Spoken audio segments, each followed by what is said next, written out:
दोस्तों, पिछली वीडियो में आपने जाना था कि अनुज किस प्रकार सभी को मदद करता था, लेकिन जब उसकी बीवी बीमार पड़ी तो किसी ने मदद नहीं की थी। अनुज ने बिच्छू से सारी बातें बताई थी। फिर बौद्ध बिच्छू कहना शुरू किया था कि जब भी तुम किसी को सहायता करते हो तो उसमें सबसे पहला सिद्धांत जो ध्यान में रखना का होता है कि किसी की मदद करते वक्त, किसी की सहायता करते वक्त कभी भी उसे उम्मीद नहीं रखनी चाहिए। यह मत सोचना कि आज मैंने इसकी सहायता की, मदद की, तो कल बदले में यह भी मेरी सहायता करेगा, मेरी मदद करेगा। अगर तुम ऐसा सोचोगे तो तुम्हें जीवन में दुखों का सामना करना ही पड़ेगा, क्योंकि एक नहीं तो दूसरा, या दूसरा नहीं तो तीसरा, कोई ना कोई तुम्हारी उम्मीद जरूर तोड़ेगा। और वास्तविकता में वो मदद या वो सहायता नहीं होती, जो हमारे लालच का ही एक रूप होता है। हम उसकी सहायता करना, हमारे मन में लालच का भाव है, हमारे मन में बदले का भाव है।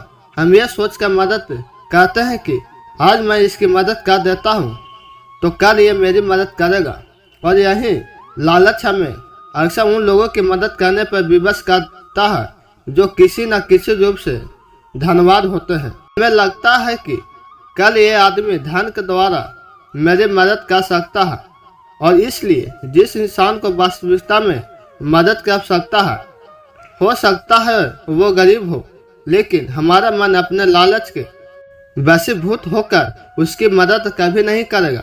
इससे किसी की मदद और किसी की सहायता करने के अपने विचार को विस्तार दो। केवल एक प्रकार के वर्ग के लिए अपनी सहायता या अपनी मदद पेश मत करना, उन सबके लिए समान होनी चाहिए। जरा सोचो, एक तरफ तुम्हारा मित्र हो जिसका पास धन है, संपदा है, और दूसरी तरफ कोई गरीब औरत जो भूखी बैठी हुई है। तुम्हारा दोस्त तुमसे कहता कि यार आज तो खाने के लिए अच्छे अच्छे पकवान बनवा लो बाजार से, और दूसरी तरफ वो औरत तुमसे 2 सूखी रोटी मांग रही है, तो तुम किसकी मदद करोगे? कौन मदद का हकदार सबसे पहले है? सबसे पहले हमारा कर्तव्य बनता है कि उस औरत की भूख मिटाए, लेकिन अक्सर इंसान ऐसे नहीं सोचता। वो अपने दोस्त को तो खिला देगा, उसको तो बाजार से बहुत महंगी वस्तु मंगा के दे देगा, लेकिन किसी गरीब को उसकी भूख मिटाने के लिए पैसा धन नहीं देता। दूसरी बात जो ख्याल में रखने की है वो ये कि सहायता करते वक्त हमारा लालच कभी भी उसके साथ नहीं जुड़ना चाहिए। अक्सर हम जब किसी की मदद करते हैं तो हमारा लालच और हमारा स्वार्थ ही उसके साथ जुड़ा होता है, और हम अपने भविष्य की योजना तैयार करके उस आदमी की मदद करते हैं। हम ये सोचते हैं कि अगर मैं आपको ये काम करूँगा तो भविष्य में आदमी मेरा वो काम पूरा कर देगा, और वो सहायता, वो मदद बिल्कुल भी परमात्मा के द्वार को नहीं खटकती, क्योंकि वो लालच है।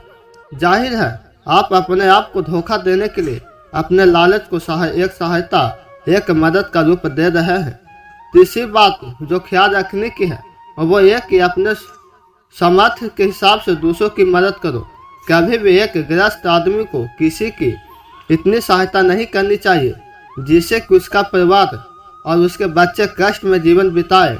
सबसे पहला फर्ज हमारा होता है अपने परिवार को सुखी रखना, उनकी ज़रूरत पूरी करना, और उसके द्वारा दूसरों की मदद करना।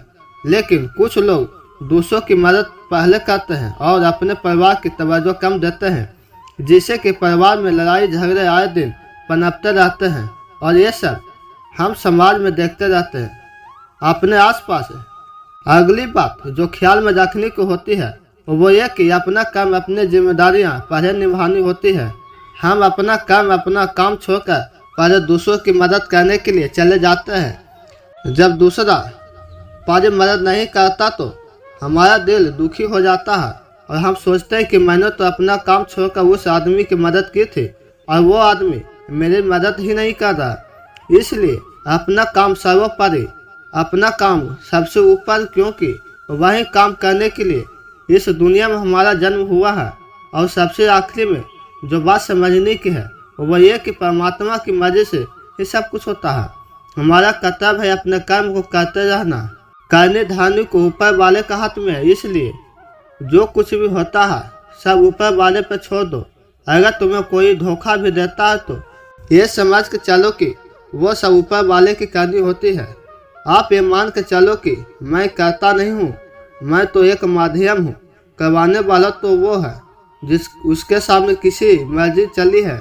जब ये आस्था ये विश्वास हमारे मन में पनपने लगता है तो हमारी सारी शिकायतें दूर हो जाती है।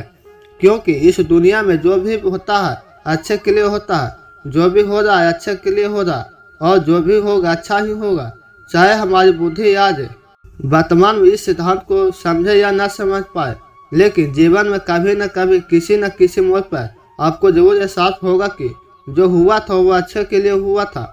इस सारी शिकायत दूर कर दो और बस अपना काम करते जाओ। अपने गृहस्थ वन को पूर्ण रूप से झेलो और उसके बाद ही सन्यासी जीवन की नींव होती है। इसके बाद बौद्ध भिक्षु ने अनुज को कहा कि वापस अपने गांव लौट जाओ, अपने बेटियों को वापस लेकर आओ, उन्हें पालो पोसो, अपने बच्चों को वापस लेकर आओ, दूसरी शादी कर लो, लेकिन बच्चों का पालन पोषण अच्छे तरीके से करो। यह तुम सुनकर अर्जुन अपने बच्चों के साथ अपने गांव में वापस लौट आता है और गांव में किसी को खबर नहीं थी कि आनंद कहाँ गया हुआ था और वो क्या ज्ञान लेकर वापस लौटा है। लेकिन अगले दिन सुबह सुबह गांव वाले ने अनुज के चेहरे पर एक अलग ही चमक देख रहे थे और एक अलग ही अभाव पाई थी। दोस्तों, इस कहानी से हमें सीख मिलती है कि अपने कर्म करते रहना चाहिए, बाकी ऊपर वाले के हाथ में होती है। इससे दोस्तों चैनल को सब्सक्राइब और लाइक जरूर करें। धन्यवाद।